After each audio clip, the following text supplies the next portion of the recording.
Monday morning. Oh, and it's miserable out there, absolutely terrible. But, somewhere to go, we're in here. And just had a chap come and pick up his stick. As I said, the last one, he was that chuffed with that one. The first one he bought, he got another one. And that's for his neighbour. Both do stalking and whatnot. So I was asking him, I said, how did that? I thought, oh Jim, he says, fantastic. He says, well, he's carried everything down off the hill. He says, it's been a great, he says, it still is. It lies in the boot to the car. He says, it's first class. He says, so my neighbour was saying about it, he says, no, buy him one. So that was that. So he's been and gone. And so we're in the middle of putting, but when he was here, he's got a friend that's got some grounds that there's some nice hazel on. So I have to give him a phone and pop out sometime and more hazel. And that was the thing I was going to say to you on this one, was actually to manage the hazel you've got, if it's areas that is growing and nothing being done with it at all, there's no coppicing or anything much goes on up here nowadays. People, still a lot of it down south, but in Scotland, and most of the old hazels, it's really not, it's been cut away totally. But as I said, I look on, I found a bit yesterday that I must have been in when I first started making the sticks, and when I first started making the sticks, and I'd forgotten all about it actually, and I'd cut my way into it because there had been a bit of wind blow and various other things. It was an area that was planted around one of these new tech companies many years ago, when it was, Scotland was the new kind of place to be. Governments were busy throwing massive amounts of money at them to come and make their silicon chips here and various other things, like, you know.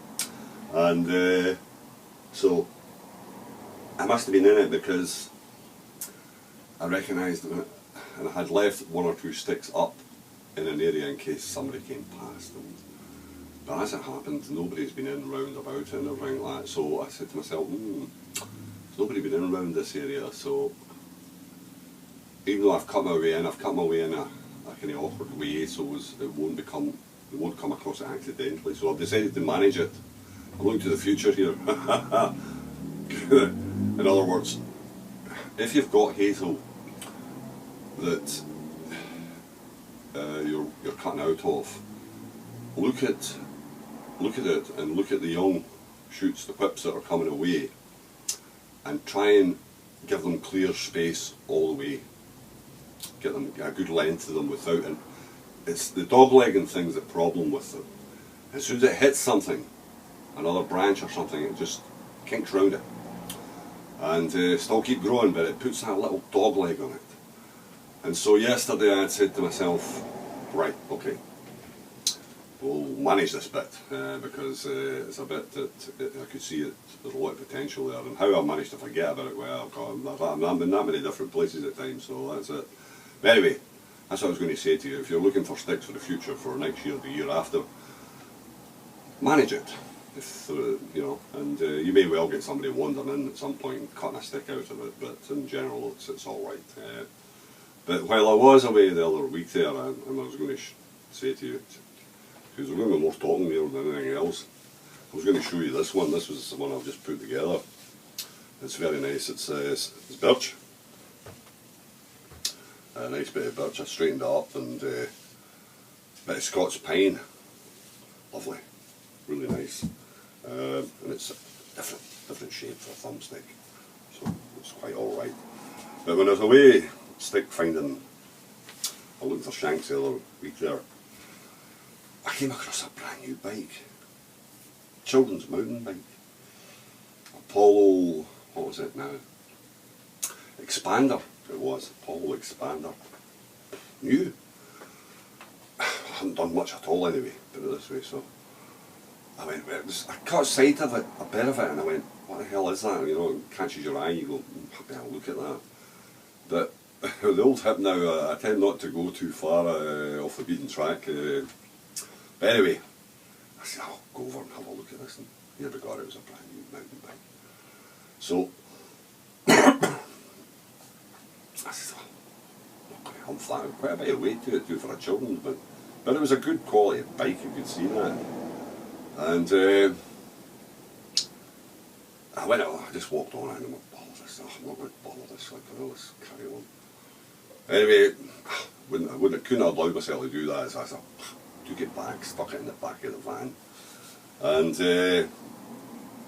brought it home at the end of the day. And I said to the good lady, I says, just found a new mountain bike there. I said, keep your eye on the local buy and sell sites and community sites round about us, I says, and see if there anybody's had a bike stolen. It was a bit of a car park I found it at, and it looked as if it had been just forgotten. But anyway, I says, have a get out into the walls on his laptop, iPad, and what's my little cell at times. I'm busy killing zombies, man, you know, that's a different story altogether, like. But, so keep an eye open. So she did. The other night there, she said, here's that bike there. Looked at it. The woman had put a photograph on it. It was stolen from her back garden. Or an area, yeah, close to it. I think the child had abandoned the bike as they do nowadays, you know. Here, there and everywhere, and anyway, it had been stolen. And so I says, well, get a message there, tell her I've got the bike here, because she had put a photograph of it, you know, on it and thing, and you could see it was exactly the same bike. So Grace had messaged her through it, and the woman phoned up. Grace put her phone number on, and the woman phoned up. Oh, thank you very much, and all that. So anyway, cut a long story short, the chap came that night, picked it up. It was late on. Thanks very much, and all the rest of it. I said, oh, that's all right. I says, I would have just handed it in at some point anyway, I says, and that would be that. But anyway, he was an Australian chap, he was very nice. And so I never thought any more about it. Sunday morning, didn't make church on Sunday again. All the brownie points are going right out the window here. So anyway, Sunday morning, busy getting shaved. Chap at the door. Wife got it. But I couldn't come because I was middle off. It takes me that long to do anything now. If I stop, I'll never get it done. And it was the chap again with his son. And to hand in something to thank me very much for the bike. And it was a card which the lad had written himself, thank you for finding my bike, from Will. A huge thank you, by the way. So it was extremely nice when people do that. You're not looking for any money, but just a thanks of some kind, and that's very, very nice. And I also got a very appropriate, by the way, heroes. So there you are. So they are now in the workshop and going, oh, leaving the grandson back for them. I'll eat them before he comes juking around again. As I say, he's now working with the son.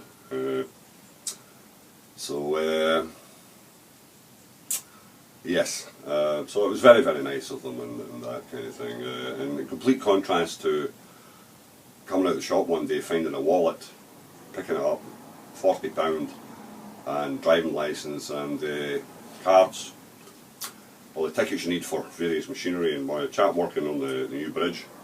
His own business card in there too, landscaping it was. Just give him a phone, tell him I found his wallet. Aye, right, okay. I said, oh gee whiz, this is great. Does he not want me to find it? So, aye, right then, aye. I says, do you want me to tell you where to come? Get it? Aye, okay, aye. I says, oh, this is not good, like, you know, man. What can you say? Should I have bothered? Should I have wasted money on a phone call? Anyway, it comes to the door the following morning. Right. And I'm expecting at least a thank you. Nope, not one bloody bit of it. And away he went. not a murmur. I says, by the way, I says, a smoky amber leaf. Fell on deaf ears. I wasn't even going to get a smoke out of this. Which pissed me off, by the way, because I could have taken the 40 quid out of his bloody wallet and just handed the wallet back. I wouldn't do that, but I could have done that. But it was the most ungrateful side of things, and people at times, and when you do something like that, because myself, I would have taken 20 quid out of the wallet and said, here, thanks very much, man, that was really good of you. For the licence and all the tickets alone, because that's a real hassle getting them sorted, especially for working on these civil engineering works nowadays. You need all your tickets in place in case you're asked to show them. But anyway, that was it. So it was in complete contrast to that. So where were we? I get ranting and raving, like, you know, okay. But I've now got the camera on this side because the sun started. The chapel at the back is a summer house, Jim. I said, no, it's a retirement home. But we've moved from this side of the workshop to where the original workshop was, the back there, a bit of green space. So I convinced, well, we're going a little bit bigger than we first intended, but then I was too small with my original size. So we've shifted it to the back, and it's very, very nice. Or will be when it's all finished. He's a cracking tradesman. And but it's a double door frontage it's on it. It's not a big thing. It's only about 7 feet by 8 feet, and but it'll be very nice. And the doors will face southeasterly, and so a nice situation for me sitting there. I was kidding the more. I said, "He's built a wheelchair ramp down for me now, little." Hell, nothing done, like, you know. But the doors were beautiful stuff. Pitch pine, organ pine, beautiful timber. He was working on a job in Edinburgh there a while back there where he was replacing doors in this old house. And the woman was just getting rid of them. She wanted these doors that he was replacing had been painted white, but she wanted these modern looking things that there's nothing in them. And, but, so he said to me at the time, he brought back, he says, what is that? I says, that's bloody pitch pine.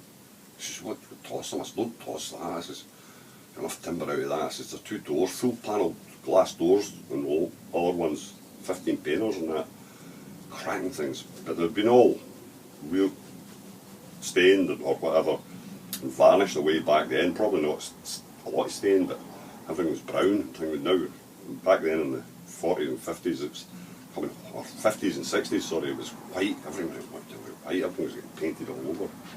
So needless to say, he stripped down the doors and everything like that. The problem we've got now is the doors are that good that we're going to have to up our game and all the rest of it. Like, so we'll probably need to spend some money to finish the whole thing off. We've got a bit of stuff gathered, but it's amazing how one thing makes you go in a direction that you hadn't really intended. But anyway, Bella's wrong, and so I'm going to juke her off and get back to putting a couple together, and hopefully you'll join me at some point when I am working instead of talking, which is the business.